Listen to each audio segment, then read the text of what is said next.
Hello दोस्तों, नमस्कार सभी को। कैसे हैं आप सभी लोग? उम्मीद करते हैं अच्छे होंगे। तो आपके जो एडमिट कार्ड हैं बीएसटीसी एग्ज़ाम 2022 के वो आ चुके हैं, है ना। वो कल से शायद आए थे या परसों से आए थे। कल से आए थे आपके एडमिट कार्ड। अभी तक आपने डाउनलोड नहीं किया है तो हमने कम्युनिटी पोस्ट के अंदर एक लिंक क्रिएट किया है, उससे आप डायरेक्ट डाउनलोड कर सकते हैं। बहुत ही जल्दी हो रहे हैं। पहले 2 दिन क्या है थे, सर्वर की लोडिंग के कारण 7 लाख बच्चों ने फार्म भरे, तो सभी के सभी क्या चाहते हैं कि एक साथ एडमिट कार्ड डाउनलोड कर ले। पता नहीं उनको कहाँ भागना है। एडमिट कार्ड के बाद ही एग्जाम तो सभी का 8 को ही है, लेकिन सभी पहले लगे डाउनलोड करने में। होता है, सभी को होता ही है, तो सब लगे हुए थे, इसलिए सर्वर डाउनलोड नहीं हो रहा था। अब आपके सर्वर है, आराम से चल रहा है। अभी से चेक कर सकते हैं अपने एडमिट कार्ड, अपनी सिटी का नाम, और जो शिफ्ट है वो तो एक ही है, कोई अलग अलग शिफ्ट में होना नहीं है। ठीक है, तो एडमिट कार्ड और महत्वपूर्ण दिशा निर्देश के साथ साथ क्या क्या पढ़ना है और फाइनल कट ऑफ या सेप स्कोर क्या रहेगा उसके ऊपर डिस्कस करेंगे। ये 4 पॉइंट है, ठीक है। लेकिन इससे पहले मैं एक डिस्कस करता हूँ थोड़ी सी एडमिट कार्ड पे कुछ ध्यान रखने योग्य बातें हैं, ठीक है। ये है बच्चों एडमिट कार्ड आपका, ठीक है। ये किसी बच्चे का है, उसका नाम गुप्त रख रहा हूँ मैं। 1 मिनट। ऐसा होगा आपके भी, अगर मैं झूठा हूं तो आप देख सकते हैं। समन्वयक कार्यालय पूर्व डीएलएड परीक्षा 2022 और रजिस्ट्रार विभागीय परीक्षा शिक्षा राजस्थान बीकानेर, यानी कि राजस्थान का जो विभागीय शिक्षा विभाग बीकानेर है वो आपके बीएसटीसी की परीक्षा का आयोजन करवाता है। और प्री डीएलएड 2022, इसको एक तरह से डी एल एड इस तरह का आपके बोर्ड पे लिखा होगा जब आप एग्जाम देने जाएंगे। प्री डीएलएड एग्जाम 2022 इस तरह का दिखेगा, ठीक है। चलिए, इसके बाद क्या है, इसके बाद रोल नंबर है। ये सभी क्या आते हैं, आपको बताने की जरूरत नहीं है। रोल नंबर आपका यहाँ आएगा, ठीक है। यहाँ पर प्रवेश पत्र लिखा होगा और जिसके लिए आवेदन किया है वो आपका लिखा जाएगा। आपने अगर संस्कृत का आवेदन किया है तो संस्कृत आएगा, ये नहीं कि सामान्य आ जाएगा कि गुरुजी सामान्य कैसे आ गया। तो आपने जिसमें आवेदन किया है संस्कृत के लिए किया है, सामान्य के लिए किया है। सामान्य यानी कि हिंदी लैंग्वेज कौन सी? देखिए, 2 बाइलिंगुअल एग्जाम होता है बीएसटीसी का, जिसमें 2 भाषाओं के 50 प्रश्न होते हैं। एक तो इंग्लिश तो अनिवार्य है, दूसरी भाषा होती है संस्कृत या हिंदी, दोनों में से कोई एक, ठीक है। संस्कृत या हिंदी दोनों में से एक। अरे, संस्कृत और हिंदी की जगह इंग्लिश हिंदी होती ना तो मजा आता। क्यों? इंग्लिश छोड़ देते और हिंदी कर देते, संस्कृत कर देते, 50 के 50 कर देते। लेकिन ऐसा नहीं किया, उन्होंने भी समझा है कि बच्चे जो ज़्यादा करप्शन कर रहे हैं इस पार्ट के अंदर, तो उन्होंने सामान्य की जगह क्या कर दिया, जो इंग्लिश है उसको तो अनिवार्य बना दिया, सामान्य में संस्कृत और हिंदी को जोड़ दिया, ठीक है। इसके बाद आपका नाम, आप जो भी थोबड़ा राम है वो आपके पिताजी का नाम, माता जी का नाम। इसके बाद लिंग, आपको पुरुष हो महिला हो जो भी है आपकी लिंग होगी। इसके बाद आपकी डेट ऑफ बर्थ होगी। इसके बाद आपकी श्रेणी, जो ओबीसी आप नॉन क्रीमी में आते हैं, जनरल में आते हैं, किस में आते हैं, जो भी आपकी कैटेगरी है वो लिखी होगी, ठीक है। इसके बाद लोक निर्माण विभाग, आदिवासी जिला राज्य, आपका जो जिला है वो इसके अंदर शो करेगा, ठीक है।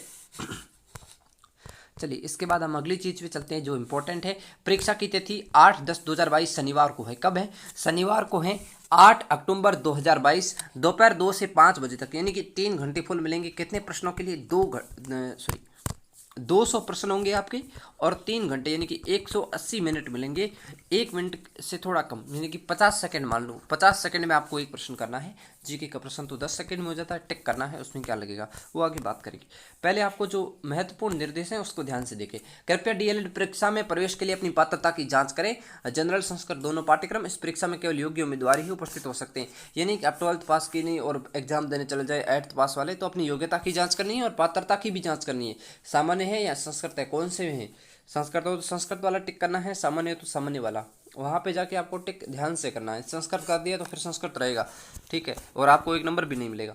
डीएलएड साधारण संस्कृत एकड़ में प्रवेश के लिए कृपया अपनी जांच ले, परीक्षा में परीक्षण कर सकते हैं, ठीक है। यानी कि आपको अपनी आईडी भी लेके जानी है। यहाँ पे आपको एक क्या करना है, आधार कार्ड साथ लेके जाना है। उसकी फोटोकॉपी नहीं चलेगी, उसका आधार कार्ड जो है हूबहू लेके जाना पड़ेगा।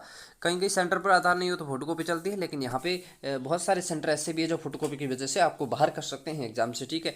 फोटोकॉपी आधार की नहीं है तो आप 10th वाली अपनी मार्कशीट ले जा सकते हैं आपके परिचय के रूप में, ठीक है। उम्मीदवारों को परीक्षा शुरू होने से पहले 30 मिनट पहले परीक्षा केंद्र पर पहुंचना है, यानी कि 30 मिनट पहले, कितना, 30 मिनट लेफ्ट, आपको 30 मिनट पहले यहाँ पे पहुँचना पड़ेगा परीक्षा के अंदर। जो भी है आपका, जैसे बाड़मेर हो गया, जोधपुर हो गया, तो आपको 30 मिनट पहले पहुँचना अनिवार्य कर दिया है।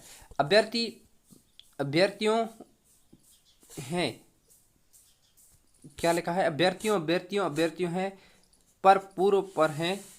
ये थोड़ा उन्होंने टाइपिंग मिस्टेक कर दिया है, ये प्रवेश पत्र में लिखा हुआ है, मैंने कोई टाइप नहीं किया है। अगला है, परीक्षा केंद्र पर किसी भी हाल में कोई बदलाव नहीं, किसी भी स्थिति में जांच नहीं हुई, ठीक है। कोई बदलाव नहीं, ये नहीं कि सर मैंने संस्कृत लिया है अब सामान्य हिंदी कर दो, या फलाना हूँ फलाना कर दो, ऐसा नहीं होगा, ठीक है। परीक्षा शुरू होने के बाद केंद्रों में प्रवेश की अनुमति नहीं होगी, परीक्षा के आयोजन की अनुमति होगी, ठीक है। परीक्षा शुरू होगी, उसके बाद आप केंद्र पे 30 मिनट लेट पहुंचे, पेपर वगैरह देख के अब दे दो एंट्री, हमको ऐसा नहीं होगा, ठीक है। आपको सीधा बाहर किया जाएगा।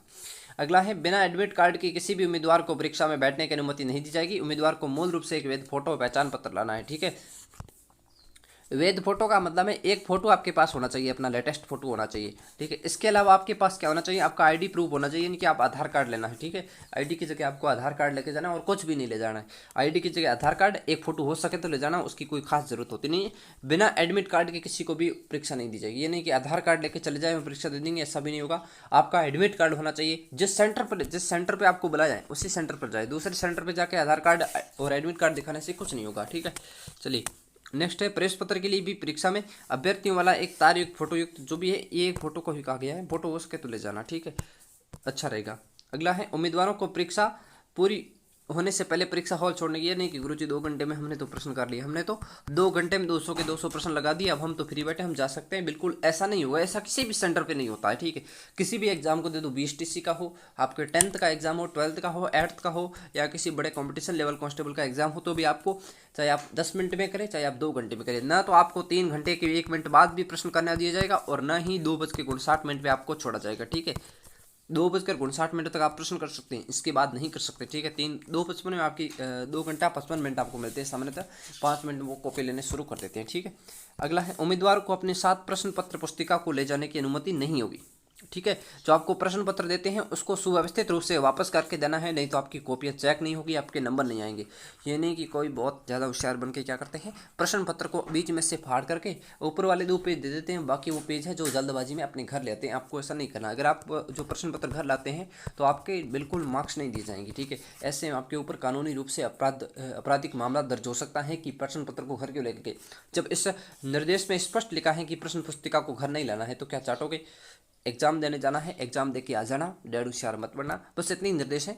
इसके अलावा जो पेन वगैरह का है तो पेन आप ब्लू पेन ले जाना, कैसी ब्लू या ब्लैक पेन ले जाना। ठीक है, ब्लू का मतलब होता है जो सामान्यतः नीली पेन होती है ऐसी चलती है वही, और ब्लैक का मतलब होता है एकदम काली, ये जो लिखा हुआ एक्स इस तरह का। ठीक है, इन दोनों में से कोई एक पेन ले जाना है आपको। बिल्कुल जो प्रश्न सही है, जैसे आपके 4 ऑप्शन है। ठीक है, यहाँ पे क्या होगा, आपका पैटर्न समझाता हूँ, 1 मिनट।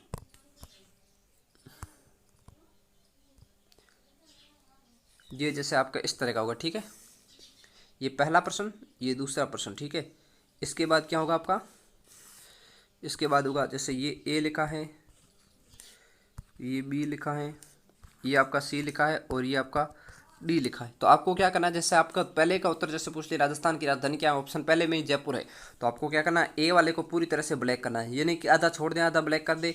यहाँ पर क्या करते हैं कई लोग, ये इस तरह मैं जो बता रहा हूँ इसी तरह आपको करना पड़ेगा। ठीक है, इस तरह ब्लैक करना है। कई क्या करते हैं होशियारी में जल्दी से क्या करते हैं, पहली बार परीक्षा देते हैं तो आपको अनुभव नहीं है इतना।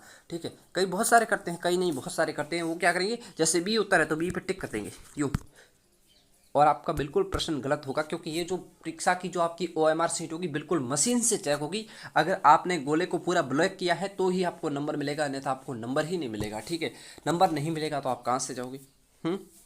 तो इस तरह की गलतियां आपको मूर्खता नहीं करनी। ठीक है, अगला हम कुछ और पॉइंट भी लेके आए थे कि महत्वपूर्ण निर्देश मैंने बता दिया है, एडमिट कार्ड बता दिया। ठीक है, अंतिम समय में क्या पढ़ना और फाइनल कट ऑफ क्या रहेगी इस पर डिस्कस करते हैं।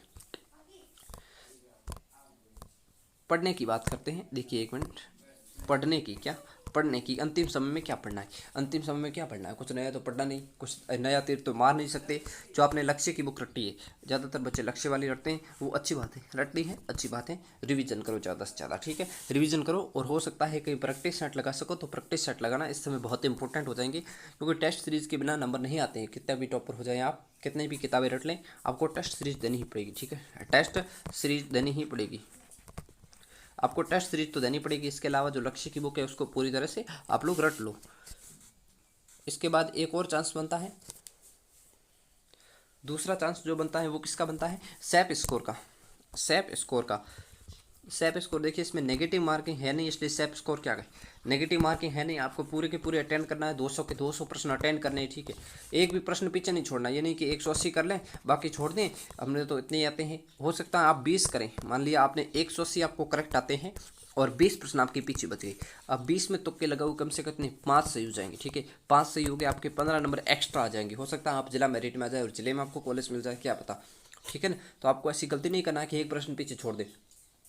ठीक है, कितने भी तुक्के लगा लो, कुछ तो सही हो नहीं है, इसमें नेगेटिव तो है नहीं। अब क्या कटेगा, 15 गलत होंगे उनका कटेगा थोड़ा ही, वो तो गए ऐसे ही। वैसे भी छोड़ रहे थे ना आप, वो तो गई, लेकिन ये 5 के तो 15 बने ना। पेन का सोच करना, मानी पेन का अफसोस नहीं करना कि पेन जा रही है ऐसे बिना फालतू के तुक्के लगा रहे हैं, वो नहीं करना, ठीक है। 200 के 200 प्रश्न, आपको जितना भी आ रहा है वो कर दो, बाकी नहीं आ रहा उसमें अपने तुक्के लगाओ, जो भी लगाओ वो लगा देना, ठीक है। कट ऑफ की बात करें, जनरल और ओबीसी को कम से कम 400 प्लस लाना ही पड़ेगा। जिस तरह कंपटीशन बढ़ता है और जिस तरह पेपर के लेवल आ रहे हैं उस हिसाब से आपको 400 प्लस लाने पड़ेंगे, आपको अगर कॉलेज लेनी है कहीं भी, ठीक है। और अपने ज़िले में लेने के लिए कम से कम 450 प्लस चाहिए, जिससे आपको अपनी डाइट कॉलेज मिल जाएगी, कहीं बाहर नहीं भटकना पड़ेगा। 450 प्लस ज़िले में और 400 प्लस किस में लाने पड़ेंगे आपको, 400 प्लस लाने पड़ेंगे अगर आप अपने किसी बाहरी कॉलेज जैसे तैसे करना चाहते तो 450 प्लस आपको अपने ज़िले में बीएसटीसी करने के लिए, ठीक है। ये थी छोटी सी इन्फॉर्मेशन किसको लेकर के, बीएसटीसी को लेकर के। उम्मीद करता हूँ सबको अच्छी लगी होगी। अच्छी लगी है तो वीडियो को लाइक शेयर और चैनल को सब्सक्राइब करना ना भूलें। मिलेंगे अगले वीडियो में, तब तक के लिए सभी साथियों को राम राम।